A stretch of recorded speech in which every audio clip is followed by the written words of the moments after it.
ano yung mga products na ino-offer ninyo na yung kaibahan nito sa iba? Yan. Siguro ang kaibahan talaga ng product namin sa iba is yung kumbaga mine-maintain namin yung quality niya, mas mahigpit kami sa quality niya. Kumbaga hindi pwede yung pwede lang.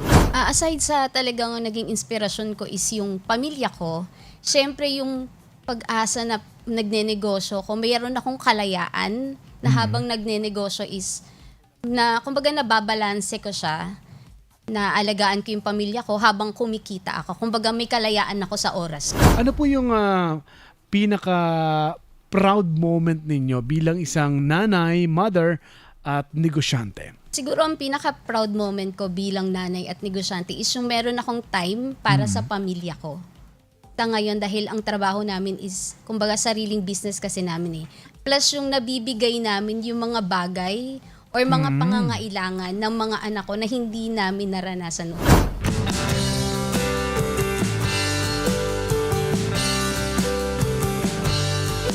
Baguhan ka lang ba sa negosyo? May tanong ka ba kung paano ito? Kung di ka sigurado, lumapit ka lang at malalaman mo. Sa show na to, nandito na si Chris at Randy, handang sumagot. Mga dapat gawin, dapat gamitin sa bagong mong negosyo. Kay Chris at Randy, lumapit na kung may tanong. Kay Chris at Randy, lahat masasagot. Basta kay Chris at Randy, handang sumagot. Dahil business natin to. Marami ka pong dapat malaman, kaya natin nang simulan. Pero kahit ano yan, Chris at Randy, kaya yan. Dahil business natin to. Dahil business natin to. Dahil business natin to.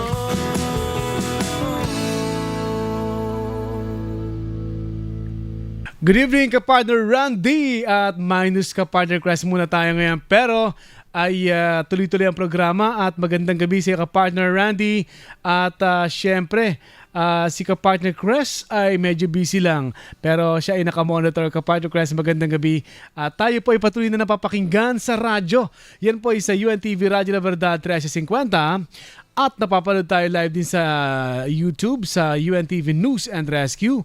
At ganoon din sa Facebook. Aba, live din tayo sa UNTV Radyo La Verdad. Ganoon din sa, mapapanood din po yan sa ating page, sa business natin to on air. At kapartner Randy, kumusta ka naman dyan? At balita ko may konting lagnat kayo, kapartner Randy, or hindi masyadong maasa pakiramdam? Get well kayo, kapartner Randy. Thank you. Medyo ano lang kanina, sumama lang ang pakiramdam natin kaninang umaga at hapon. Kaya medyo nagpahinga lang tayo. Partner, ayun. At partner, kung gusto yung mga nanonood sa atin at nakikinig ngayong gabi, pwede kayo dumulog sa aming tungkol sa tax o negosyo. Pwede kayo mag-text sa amin dito sa business natin to. Ito ang mobile number namin, 0997-824-9408. Ulitin ko lang ha, 0997-824-9408. Ayun. At syempre, ito, diretso ko na to partner ha. Go ahead. Opo. Wala si partner Chris. Sige po. Sa tax paalala po, April 30, 2026, mukhang sa isang araw, submission ng e-file, BIR Form 1700, 1701, 1701 MS, and 1701A for the calendar year 2025. But, ano po yan na-extend po yan ng May 30 po. Kasi yung filing ng May 15, filing ng BIR forms ng 1700, 1701 ay na-extend ng May 15. So, wala pa. Hindi pa tayo, no? At syempre din po ay proof of e-file BIR form 1702. Ganyan din po. Na-extend din po yan sa May. Ayan. At syempre, mga soft copies of inventory list and schedules, kasama po yan sa this coming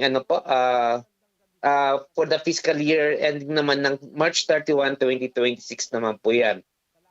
At syempre po, i-submission ng quarterly summary list of sales and purchases by a VAT-registered taxpayer para sa mga EFPS filers for the quarter ending March 31, 2026. Ayun. At syempre, para naman sa taxionaryo natin ngayong gabi, partner. Go ahead, Kapartner Randy. Diretso ko na. Mukha akin na lahat to kasi wala si partner Chris. Tama. At ngayon po, para sa taxionaryo, yung ano ba ang withholding agent? Ayon sa batas, any person or entity required by the National Internal Revenue Code o yung tinatawag na NIRC o Tax Code and BIR regulation to deduct and withhold taxes on income payments made to supplier of goods and services and remit this to the BIR. Ibig sabihin lang, partner, no? For example, ako negosyo, tayo yung withholding agent kasi tayo yung magbabaw dun sa mga, for example, professional fee, katulad mo, Brother Bear, professional, babawasan kita ng 10% or 5%, tapos yung withholding tax na yan, ibabayad ko sa BIR. Wow. Ako po yung withholding agent. Wala naman kayong kaltas doon, yung withholding agent. Wala po kaming kaltas doon sa mga kapag employer sa ano naman po sa mga supplier, sa mga professional fees, rental, yan, babawasan natin ng withholding tax. Yun. Yan ang ating taxionaryo na isa sa mga inaabangan ko yung Kapartner Randy kasi ang daming mga terms na ang hirap matandaan sa taxation at saka sa mga ginagamit na proseso sa BIR. At ngayon naman Kapartner Randy, pagkatapos ng ang iyong taxionaryo at ang tax paalala, nandito naman tayo sa ating balita. Makibalita tayo kay Cecil Alabata sa ating namang Biz News. Iyon, eto na sa ating Biz News. Online sellers na hindi sumusunod sa pagbabayad ng buwis, dumarami daw ayon sa BIR. Yan ang ulat sa atin ni Cecil Alabata Cruz. Magandang gabi. Kaso ng tax non-compliance sa mga online seller ayon sa Bureau of Internal Revenue o BIR. Nakikipagtulungan na ang ahensya sa Presidential Anti-Organized Crime Commission upang gumamit ng makabagong teknolohiya tulad ng data at blockchain analytics para mapalakas ang pagbabantay. Kasama rin sa hakbang ang pagpataw ng 12% VAT sa digital services at withholding tax sa mga sellers sa online platforms. Layunin nitong mapataas ang kita ng gobyerno at matiyak ang patas na kompetisyon sa negosyo. At yan ang ating balita para sa business natin to. Cecil Alabata Cruz, Radyo La Verdad 1350, ang UNTV Radio. Maraming salamat Cecil Alabata Cruz. Yun, Kapartner Randy. Ay, partner, talagang naghihigpit na ang CBIR sa atin. Mas lalo kapag nasa online platforms. Yun, kasi maraming mga online sellers talaga na nagsisimula pa lang. Paano yung si Randy kahit nagsisimula pa lang, kailangan agad silang makaregister agad. Baka mamaya sabihin nila hindi pa naman ganun kalaki ang kinikita nitong online seller na ito, Kapartner Randy. Actually, partner, dito sa Pinas, no, kapag sinabing magbi-business ka, kahit wala ka pang kinikita, konti pa lang kinikita, kailangan mo na mag-register. Huwag mong gayahin yung mga hindi pa naka-register na mapapasala ka or either mapapadalahan ka ng love letter. Love letter. At yun ang LOA, di ba, Kapartner Randy? Iba pa yun, bro. Iba pa yun? Notice lang. Notice pa lang yung ipapadala sa'yo. Grabe. Posible bang pagkatapos ng letter na yun ay bibisitahin na sila sa kanilang mga address? Pwede din, bro. Kapag may physical na store, pwede ipasara yan kapag hindi ka register. Nako. Kung sa online naman, ay baka issuean ka ng penalties, minimum of 10,000 pesos. Yun. Sa may mga gustong malaman, Kapartner Randy, na gusto mag-register, magsisimula pa lang ng kanilang online store, mag-online seller sila, saan sila pwedeng tumawag sa Randy? Okay lang ba sa page natin o kaya diretso na sila sa BIR? Actually, pwedeng dumiretso sa BIR. Kasi kapag mag-register ka, pwede naman doon at may seminar. But mas madali, pwede sila mag-ano sila, tumawag sa atin sa sinabi kong Yes. cellphone number. Pwede din sila mag-comment sa page natin or mag-direct message sa atin. Pwede naman din. Yon, para makatulong po ang programa ito. Lalo na po sina Sir Randy, senior ka-partner Crash at ka-partner Randy, dahil ito po ay isa sa mga advocacy nila at ng programang business natin to. At huwag kayong aalis mga kasangbahay, mga ka-partner, dahil magbabalik ang business natin to.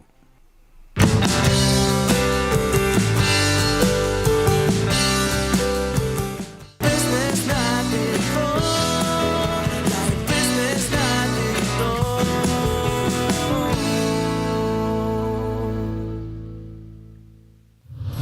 Radyo La Verdad 1350, ang UNTV Radio. Business natin ito. Dahil business natin ito.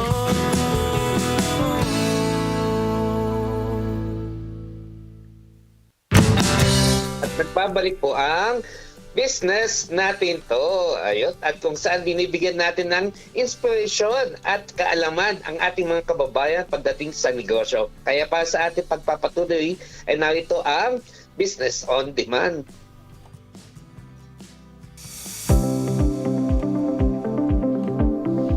Business on Demand.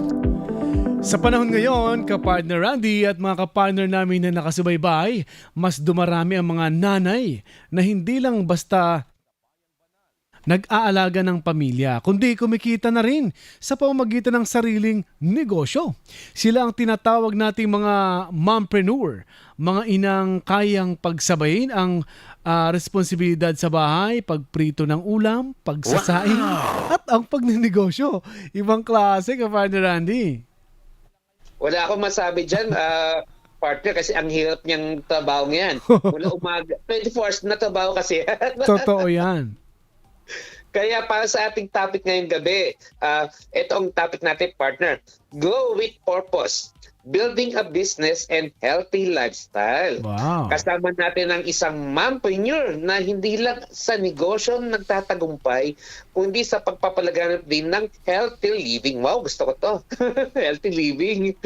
Kasama natin ngayong gabi si Miss Ginalyn Arias Wahid, owner ng founder ng Elise Health and Beauty Products Trading. Magandang gabi po at welcome po kayo sa business natin to. Thank you, Sir Randy. Yes. Kamusta po, Ma'am Jen? At alam niyo, pagpasok ko dito, naamoy ko na ang mga produktong dala ni Miss Jen. At ito po, Ay, sayang. oo, ay nako, malamang bibigyan ka partner Randy para matry natin tong mga products nila. Pero tanong ko lang po, Ma'am Jen, paano ka nagsimula bilang isang mompreneur? Alam natin kanina off-air marami na akong tanong pero pinigilan ko. Kasi baka maubusan ako ng pantanong ka partner Randy.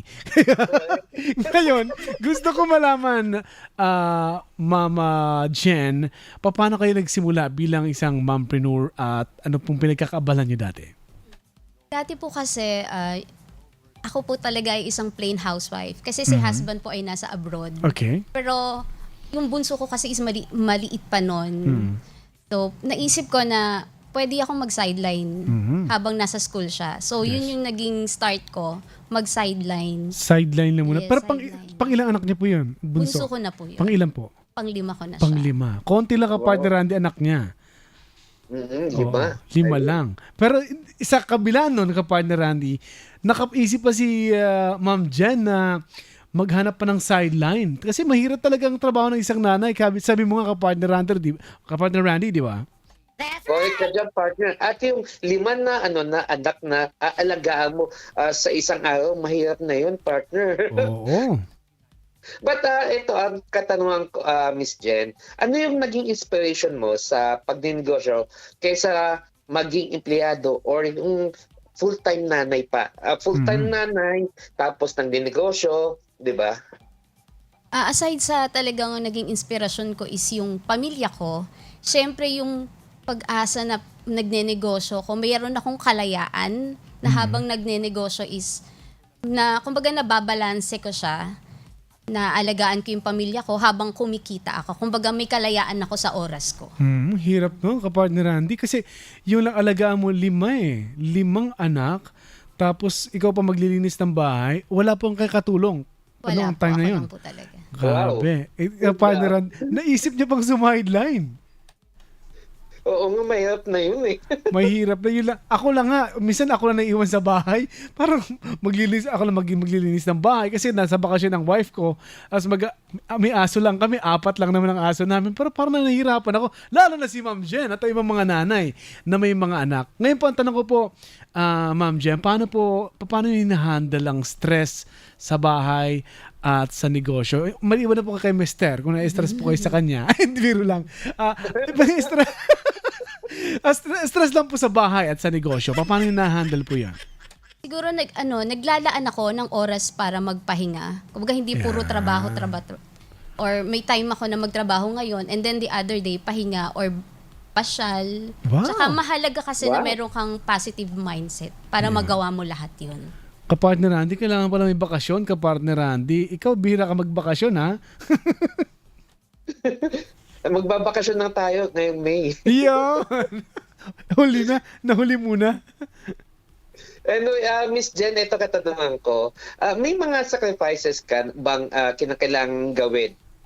Pwede mo bang ilahad yung iba? Yes po, ang unang sacrifices na kailangan kong gawin is yung oras at saka yung tulog.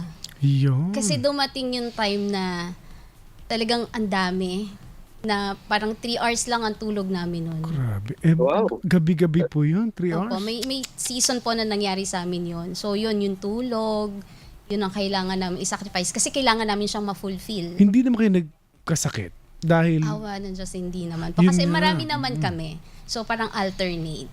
kahit Yun pa nangyari eh. Kasi sa amin. at that time, kasama niyo na po si Mister Yes po, sa kasama business. Hindi na po siya, tumigil na siya sa pag-OFW. Yes, tumigil na po. Sa South Korea po, ano? South Ayun. So, konti ang tulog, pero may mga tao naman. Paano nahalata na kailangan mas may panahon na kami, lalo-lalo sa pagpapahinga? Naka-mindset kasi talaga. Kumbaga kasama siya sa plano na hindi lang dapat habang tumatagal puro lang kami trabaho. Kasi talagang mapapagod. So, yun yung mindset namin habang nagsisimula kami. Kailangan lagyan namin ng time yung pahinga, yung trabaho. Yun, yes. At ihabol ko rin kapartner Randy. Go ahead, kapartner Randy, kayo na pala. Ayun. May follow-up question lang ako kasi gusto ko lang maintindihan yung negosyo niyo, Ma'am Jen. Kasi may mga tao din po ba kayo sa negosyo ninyo? Meron po, At ilan sir. po? Yes po. Meron po, Sir Randy. 3 po sila plus kami ng mister ko. Pero mostly is family talaga. Family business Mga talaga siya. kamag-anak po. Ano. Kasi ang negosyo nila kapartner Randy sa nag-aabang, ano, kung ano negosyo niya. Ito po yung mga hindi to beauty products pero may mga sabon po kayo, may mga body oil, may mga paborito ko pa naman to mga scent na to kapartner Randy, yung mga oil tsaka yung mga ano po tawag dun sa parang paste, Massage balm. Massage balm. massage balm, yung mga ibang products kapartner Randy. So, ano po yung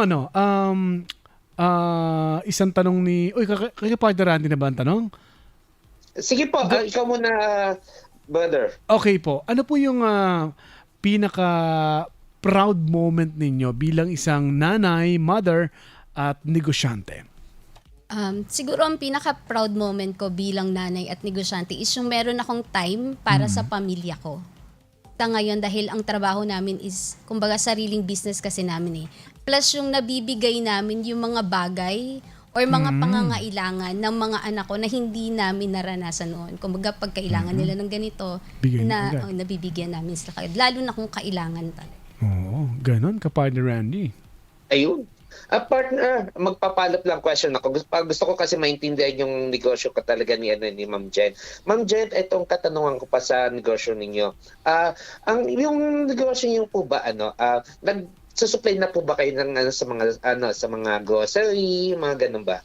Sa ngayon po, hindi pa po. Kasi may mga permits po na nire-require para makapasok kami sa mga grocery. More on B2B po kami and online po.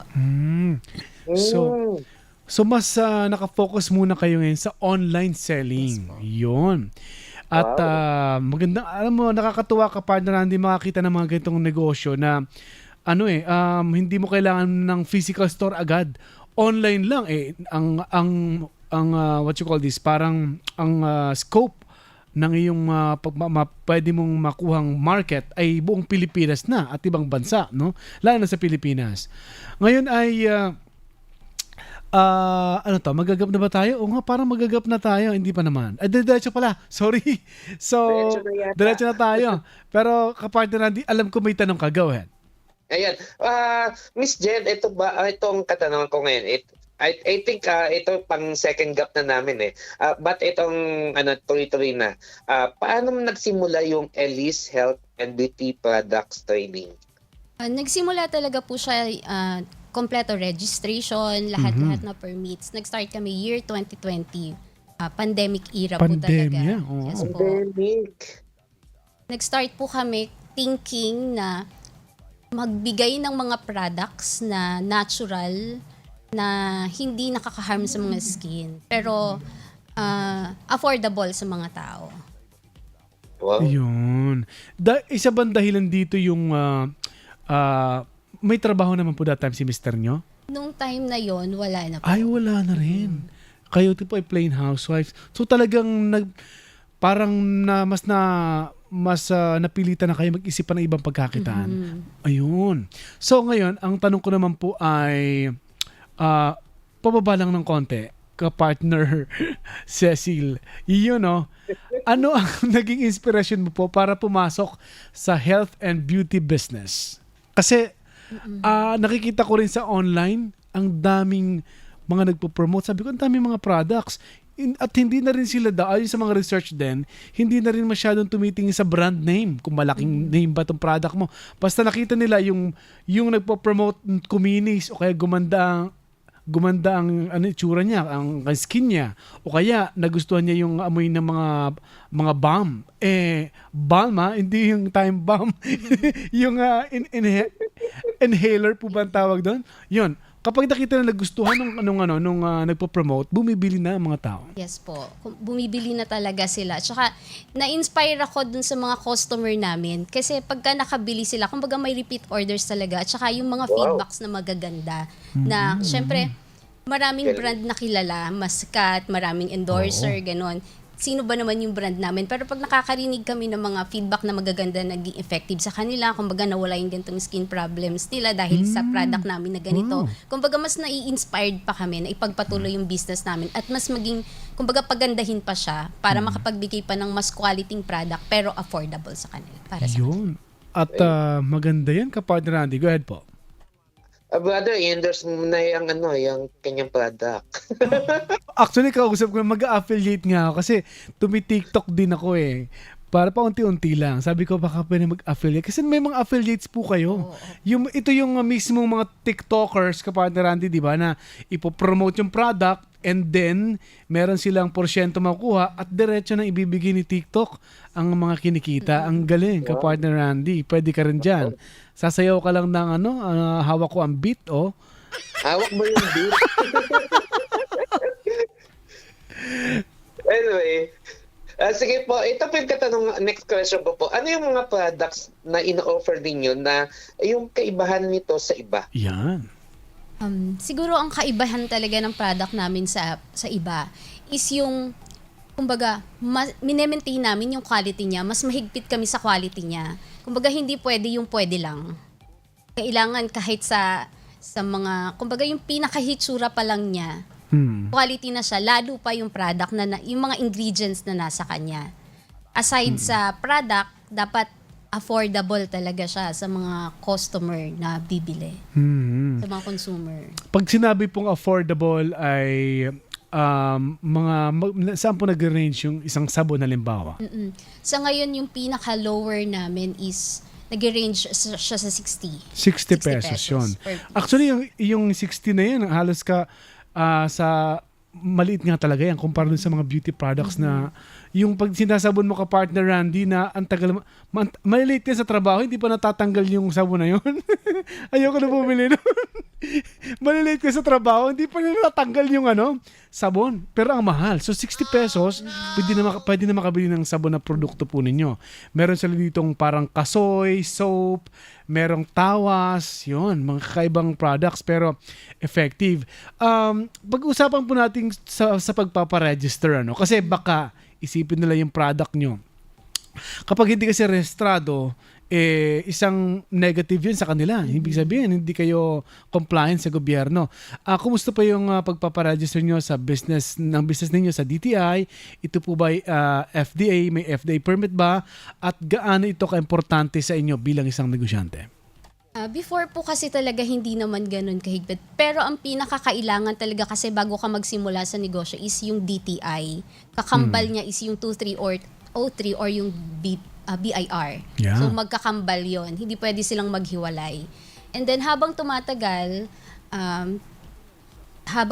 yung business, nag-register na rin kami sa IFO Philippines at saka yung FDA. Napakahalaga niya kasi based on experience, may mga customer pa rin talaga na hindi porket mura lang yung paninda mo or dahil hindi naman sila ganun kaselan, meron at merong magtatanong at mag-i-inquire kung FDA ba to Yan, or oo. ano pa kayo. Kumbaga, may assurance kasi para sa kanila na hindi yun hindi siya harmful Oo, para sa kanila.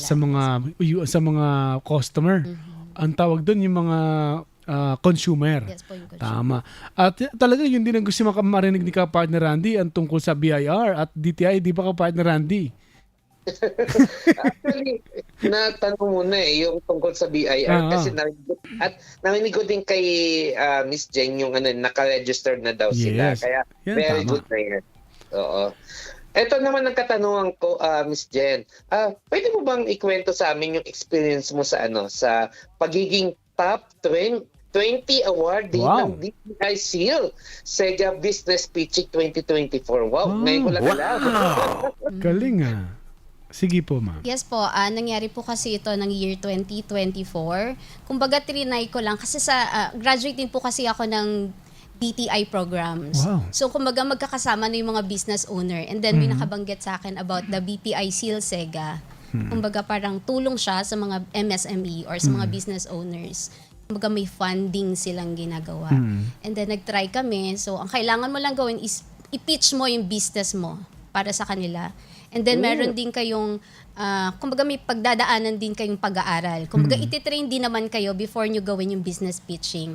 And then, in the end, habang natututo kayo, itatakal kasi doon about lahat permits, accounting, Yes. yung mga ganun, paano mo siya ipapakilala yung business mo sa mga tao, or paano mo papatunayan na karapat dapat ka, yung mga ganon sa business pitching. Kumbaga, hindi ko in-expect kasi more on, kumbaga parang 87 kami around the Philippines na mga business owner. And then, Dami, kumbaga, thankful, salamat sa Diyos na nakasama kami sa top 20 na hindi ko naman talaga in-expect. Kumbaga, mas naging inspired pa kami na pagbutihin or ipagpatuloy yung negosyo.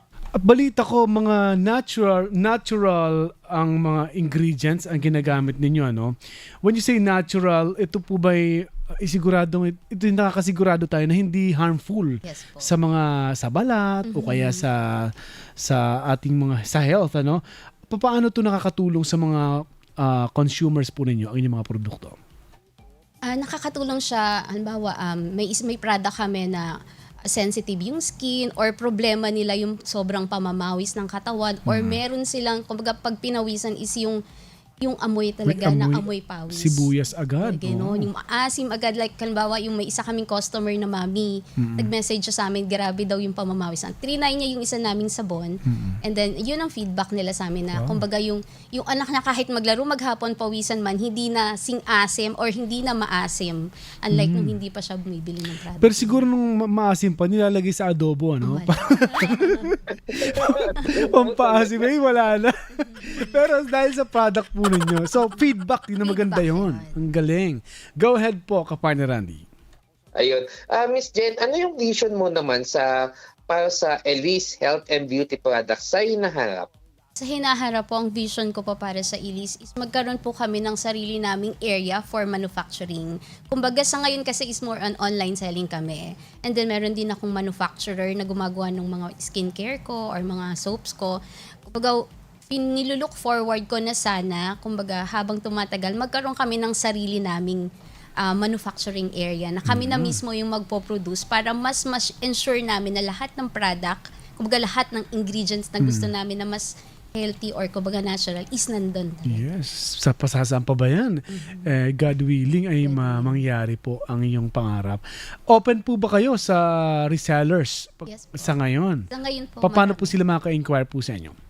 pwede po silang makapag-inquire sa amin through our FB page, Yes. Lizley. Yun. And pwede rin naman Pakiulit lang ma'am yung page. Lizley, Lizlea. Lizley. Okay. Yun din yung brand namin. Yun din yung po yun. Yun na mismo yung brand ng mga products po ninyo. Ayun. Inquire lang kayo. Pwede sila mag-reseller. At yung sa reseller, iba ang presyo nyo doon sa mga bumibili lang talaga ng Yes tatlo. So parang bulto siya. At i-deliver nyo po sa kanila yon. Pwedeng through different delivery. Okay, nice. So sa mga gusto magnegosyo, para kumita kayo, para kayo kumita ng nina Ma'am Jen. At go ahead po, Kapartner Randy. Ayun. Ito, last question ko for tonight. Ano ba yung may ipapayo mo sa mga gustong maging mompreneur na katulad mo, Miss Jen? Siguro ang maipapayo ko sa kanila is huwag silang matakot magsimula. Kumbaga, gamitin nila kung ano yung meron sila ngayon. Hindi naman kasi kailangan malaki ka agad yung puhunan mo para makapagsimula ka. Kung ano yung meron ka ngayon, mahalaga kasi is willing ka at saka consistent ka. At saka pagsisipagan mo talaga. Kasi hindi po pwedeng simula ka lang okay. And then habang tumatagal, hindi talaga siya po pwede. Pero ang higit sa lahat siguro talaga is yung panalangin Yan. para makapagpatuloy ka sa ginagawa. Tama. Dapat samahan ka ng Diyos sa ginagawa mo. Bago po ako magpasalamat, Miss Jen, magkano po puhunan nyo sa ganito? Yung simula nung 2020? Nung 2020, siguro ang naging starting ko is 20K. Hiniram ko pa sa 20K? tito ko. Oh, di ba? Abang, pwede na. Pwede ng 20K. So ngayon po ay si tito nyo po ay consumer na lang. Consumer siya pero libre na siya. Ayan! Salamat din sa kanyang tito. 20,000. Pwede ba magsimula din halimbawa may 10,000 lang siya? Kahit po 1,000, pwedeng Ay, magsimula. wow! So pwede. Pwede pala Kapartner Randy at si Kapartner Randy consultant din sa mga nagninegosyo. Ganito pala Kapartner Randy, 1,000 pwede na, no? Pero kapag sipagan, consistent, may panalangin ka sa Diyos, gaganda ang negosyo. Yan ang magandang payo ni Ma'am Jen. Yes, Kapartner Randy? Ayun. Actually, maganda yung payo niya, partner, no? Kasi yan din yung sinasabi natin sa yung na-invite tayo last weekend na sa Go Negosyo. Maraming ganyan na mga mompreneur ako nakilala. Na gusto nagsisimula pa lang sila, tapos hindi nila alam kung ano yung uumpisahan nilang mga negosyo. Kaya na-inspire ako ngayon, mas lalong marami na akong masasabi nga sa next na Go Negosyo mentoring ko. At sabihin mo Kapartner Randy, panoorin mo ang episode namin ng business natin to. Si Miss Jen Arias Wahid ay ito ay umaasenso ang kanilang negosyo na kahit online selling ang ginagawa, napakaganda ng kanilang feedback at umaasenso. Magpapasalamat tayo Kapartner Randy sa ating special guest ngayon, si Miss Jen Arias Wahid. Wahid ang apelyido niya, Kapartner Randy. Napapansin mo, hindi Pilipino, di ba? Wahid. Oo. Ito pala ang kanya kasing mister ay half Filipino at half Pakistani. Ayun. Ba't po kayo nandito? May gera po ba doon? Nung pumunta ang tatay nyo dito? Wala naman. Malayo yun. Malayo konti. Malayo. At saka Pakistan ngayon, siya ang nag-middle sa Amerika at Iran para magkaroon ng ng pagkakasundo ang presidente ng Pakistan or ang kanilang officers doon. So bababait ang mga Pakistani. Maraming salamat Miss Janeline Arias Wahid. Siya pong owner and founder of Elise Health and Beauty Products Trading. Maraming salamat po. Salamat sa Diyos. Salamat sa Diyos. Alright. Kapartner Randy, ayan pong ating naging talakay ngayong gabi. Sana ma-inspire lalo Kapartner Randy ang ating mga taga-subaybay na magnegosyo, magsimula sa maliit. Correct ka dyan, partner. Lahat naman nagsisimula lahat sa maliit. Hindi naman agad-agad malaki agad, di ba? Walang ganun. Ano yan?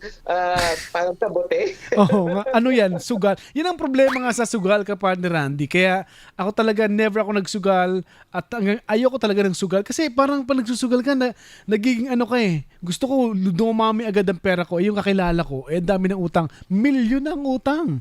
Muntik na masira ang pamilya dahil sa sugal. Kaya magnegosyo na lang, paunti-unti, at awa ng Diyos, umasenso sa negosyo ka, partner Randy. Correct ka dyan, partner. Trabaho na lang tayo ng ano, yun lang naman eh, di ba? Tapos, i-ano natin, pangalan nito, yung isama natin yung family natin para mas Yes. maging matatag tayo. That's right, ka, partner Randy. At muli magpapasalamat tayo sa ating special guest ngayon, ang kanyang asawa. Ayaw magsalita, parang ano lang, dito lang siya, nasa gilid Nasa tabi lang. lang ba? Isang tabi? Oo, nasa tabi lang. Pero nakakausap-usap ko siya, marami siyang pwede ikwento rin. Kasi syempre, itong pagiging mompreneur, kaakibat dyan doon yung kasama mo, yung asawa, na susuporta sa inyong negosyo, ka, partner Randy. Okay ka dyan, partner. Katulad ko dito sa negosyo namin, ang kasama ko ngayon ay yung aking partner din, ang aking wife. Panalo. Sa negosyo namin. Yan ang maganda. At talagang iwas yan sa away. Kasi pag nag-away, baka maapekto ng negosyo kayo. Ay, malang away. Kasi ninegosyo tayo. Yes. Yung binding nyo, yung isa sa kailangan na mapagtuunan ng pansin negosyo, huwag tayong sagutan ng sagutan. Yan. Okay. Panalo. At ka-partner Randy, go ahead. Ayun, so partner, out na tayo. So mga nakikinig po ngayon at nanonood po sa amin, magkita-kita ulit po tayo sa Thursday, 7 p.m. hanggang 8 p.m. dito lang sa inyong paboritong radio station, ang UNTV Radyo La Verdad. Yan, at dahil sa negosyo, walang imposible. Dahil ang negosyo ay kaya natin. Dahil business natin to. Paalam.